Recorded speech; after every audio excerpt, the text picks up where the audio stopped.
Hi, welcome to our very first joint teaching and discussion for the High Holidays.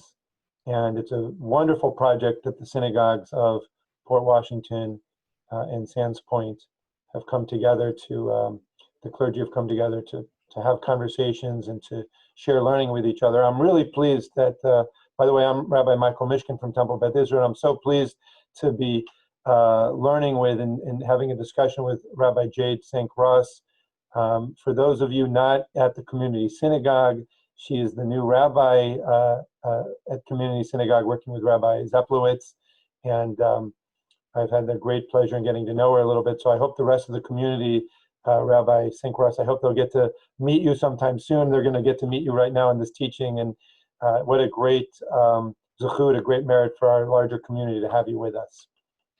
Thank you so much. It's so great to be here. And I'm so grateful for this opportunity for us to learn together, even at a distance, to be able to make this connection and learn with our community.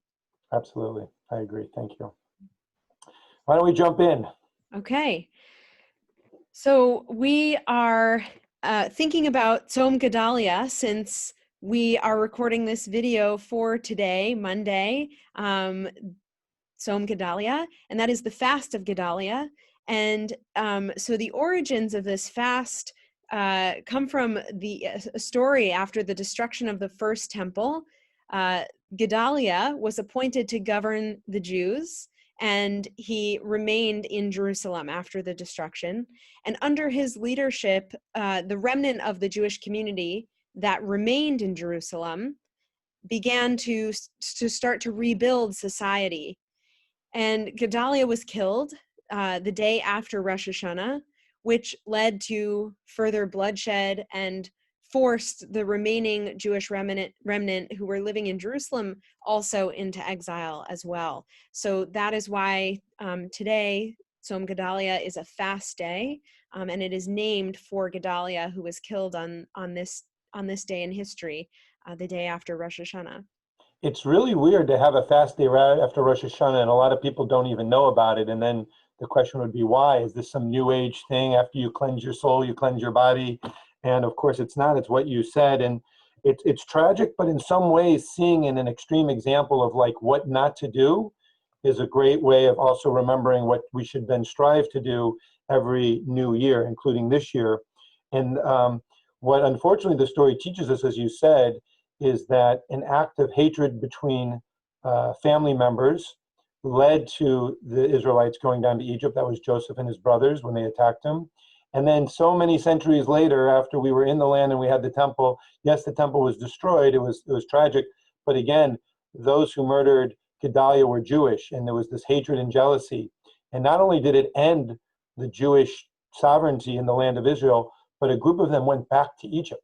We sort of went right back to where we began. And so Rabbi Sank and I are going to be talking about peoplehood today, and there's real dangers in how, if we behave improperly with family units, and there can be incredible strengths and incredible blessings. So that's what we hope to uncover today. And with that, the question that we're looking at is, what is the central text in the Bible of peoplehood? And we came up with 6 different points in the Bible. Each one is anchored by a text. I don't think we'll have the time to read every text, but we'll tell you the points that we're thinking of what might be the central moment and the central text of peoplehood. First of all, the creation of humanity in Genesis chapter 1, one possibility. Another one is God's call to Abraham and Sarah. Lech lecha, go forth, and God connects with Abraham and Sarah and begins the covenant with them. A third one is slavery in Egypt. That experience, perhaps, might be the beginnings and one of the more central parts of our story as a people. And then we have the moment of freedom, declaring, "Who is like you, Adonai, in mi chamocha," this joyous song of having crossed from slavery into the wilderness. And then we also have the possibility of the 10 Commandments, the moment at Sinai, receiving Torah, that that might be a central moment in our formation of peoplehood and understanding of peoplehood. And finally, our sixth text, though we know there could be many more, is entering the land, the promised land, at the very end of our story from the Exodus in Egypt through the wilderness. And of course, the story continues long after entering the land. And it is, in a way, like a starting point at the same time as it seems to be an ending point, and certainly the end of Moses's life, a transition in leadership. And perhaps this major transitional moment represents what peoplehood is and how we understand it. So, Rabbi Sank Ross, with that as a kind of the groundwork, the foundation, what moment for you, what text for you do you see as the central moment of peoplehood?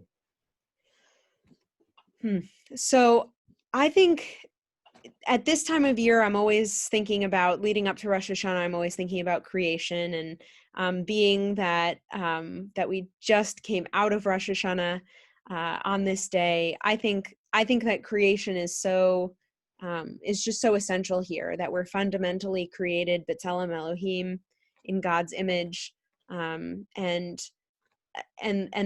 that is what underlies all of what peoplehood is built upon. And of course, it's, we create different kinds of restrictions on who's in and who's out. And I think creation sort of takes us back to the fundamental notion that underlies all of that in fact we are all equal, and we all have a bit of God in us.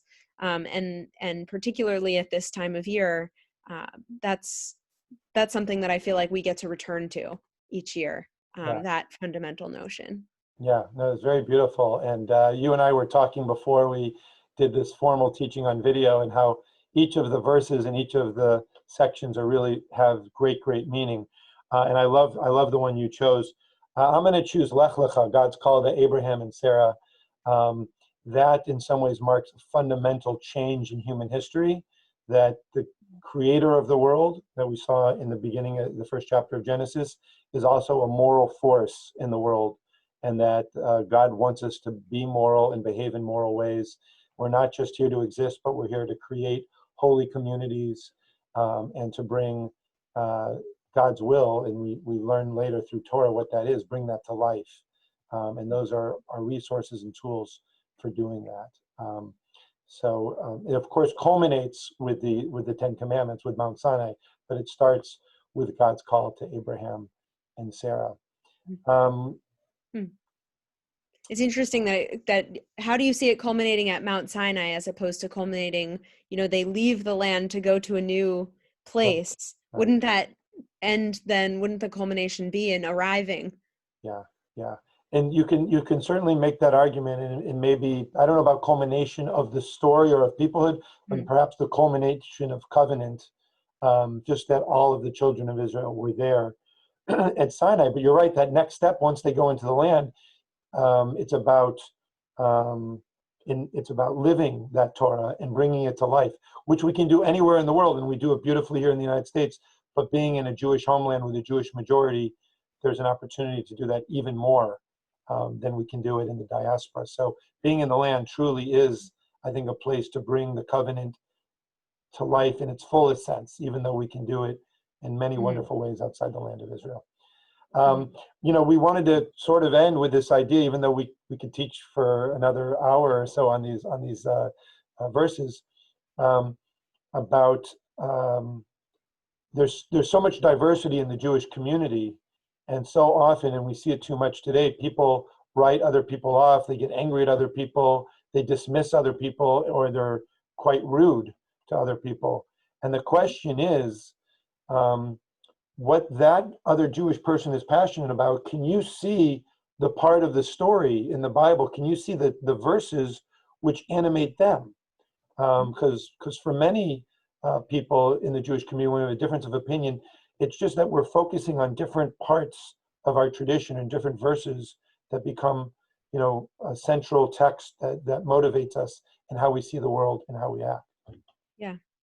Exactly. One of the other ones that I think is very powerful is you mentioned slavery and the experience of slavery in Egypt defining the Jewish people in a way, and Pharaoh being the first to call the children of Israel, Bnei Israel, to define the group, and it's so striking to me how we can define ourselves, and we are also defined by our context, by others, and how that shifts where the boundaries of peoplehood are.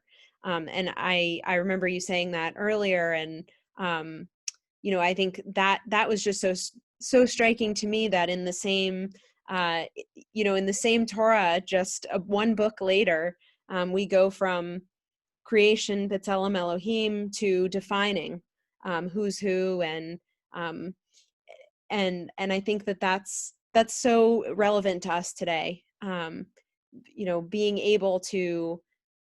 Being able to see ourselves as part of a bigger story, and a bigger picture, but then also feeling that we have an identity that's unique, and that having boundaries, in a way, having peoplehood, having the Jewish people, encompasses them all, and encompasses all of these teachings from Torah that express a diverse range of perspectives, and how, yes, that can sometimes lead to divisiveness and conflict over who's in and who's out, but ultimately it's all Torah.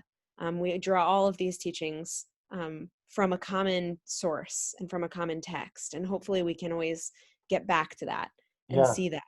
yeah. The idea of boundaries is also really important so that we know what some of the central things are as Jews, and how we are unique, how we can make an impact on the world.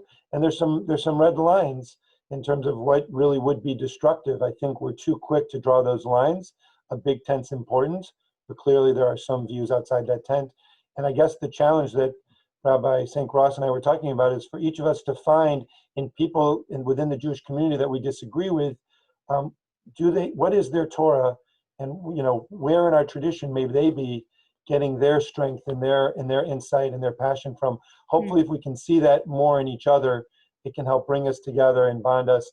And we can say we can agree to disagree, but I do understand that there's parts of our tradition that you're emphasizing, and there's other parts that I'm emphasizing. Hopefully, in this new year 5781, there can be more shalom, more peace, not just in the world, but hopefully, God willing, in the Jewish community as well.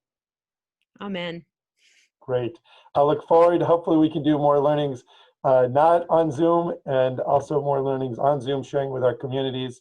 And we wish everyone a Shana Tova, Gemar Chatima Tova. May we all be sealed in the book of life and health and happiness and blessings. Yes. May it truly be a sweet year. Thank you. Absolutely. Thank you. Be well.